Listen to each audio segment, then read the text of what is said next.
Hi అండి, అందరికైతే good morning. ఈరోజు అయితే సొరకాయ సాంబార్ అయితే చేస్తున్నాము. ఇప్పుడు ముందుగా కందిపప్పు అయితే ఇలా కడుక్కొని అయితే పక్కకు పెట్టేసుకున్నాము. తర్వాత గుప్పడన్ని పచ్చిమిర్చి అయితే తొడిమలు తీసుకొని ఈ పప్పులో వేసేసుకున్నాము. వేసుకున్న తర్వాత టమాటాలు 1/2 కేజీ ఇలా కట్ చేసుకొని వేసుకున్నాము. తర్వాత 4 రెమ్మల కరివేపాకు అయితే ఇప్పుడు ఇది కూడా వేసుకున్నాము. తర్వాత ఒక ఆనియన్ చిన్న చిన్న ముక్కలుగా కట్ చేసుకొని వేసుకోవాలి. ఇప్పుడు 1 స్పూను పసుపు వేసుకోవాలి. తర్వాత కొంచెం ఆయిల్ వేసుకొని కుక్కర్ మీద మూత పెట్టేసుకొని గ్యాస్ స్టవ్ వెలిగించుకొని ఇప్పుడు 7 విజిల్లు వచ్చే వరకు ఉడికించుకోవాలి. ఇలా ఉడకాలి. ఇలా ఉడికినాక పప్పు గుత్తితోని మంచిగా మెత్తగా మెదుపుకోవాలి. ఇక్కడైతే మా చెల్లి అయితే మంచిగా రుబ్బుతుంది పప్పు అయితే. ఇలా రుబ్బిన తర్వాత అది పక్కన పెట్టేసుకున్న తర్వాత ఆనియన్స్ చిన్న చిన్న ముక్కలుగా కట్ చేసుకోవాలి. వీళ్ళిద్దరు అయితే ఆనియన్స్ కట్ చేస్తున్నారు, పచ్చిమిర్చి ఆనియన్స్. అంటే ఏమో పచ్చిమిరపకాయలు ఈ టమాటాలు కట్ చేసింది.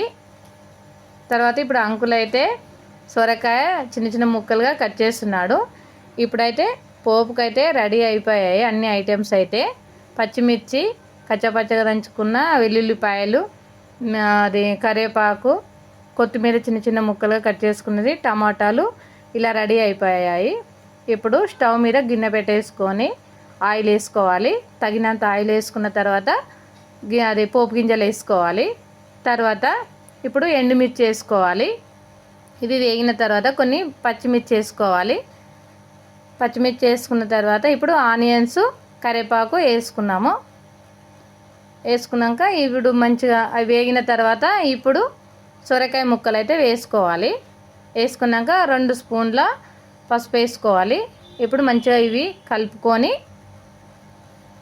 ఇలా కలుపుకున్న తర్వాత అవి వేగిన తర్వాత ఇప్పుడు వెల్లుల్లి రెబ్బలు వేసుకొని టమాటా ముక్కలు కొన్ని వేసుకోవాలి. ఇందాక వేసుకున్నాం కదా, అందుకని కొంచెం ఉప్పు వేసుకొని మంచిగా కలుపుకోవాలి. ఇలా వేగిన తర్వాత ఇప్పుడు కొన్ని వాటర్ వేసుకోవాలి.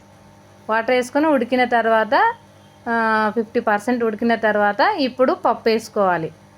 ఇలా పప్పు అంతా వేసుకున్న తర్వాత అవి కలుపుకొని కొంచెం కారం వేసుకోవాలి, ఒక 3 స్పూన్ల వేసుకున్న తర్వాత ముందుగా నానబెట్టుకున్న చింతపండు అండి, ఇది చింతపండు రసం కూడా ఇప్పుడు వేసేసుకోవాలి. ఇప్పుడు ఈ రసంలో ఇవన్నీ వేసినాం కాబట్టి ఇది మంచిగా ఉడకనివ్వాలి. ఇలా ఉడికిన తర్వాత ఇప్పుడైతే సాంబార్ పొడి, ధనియాల పొడి అయితే వేసుకున్నామండి. చాలా బాగుంది.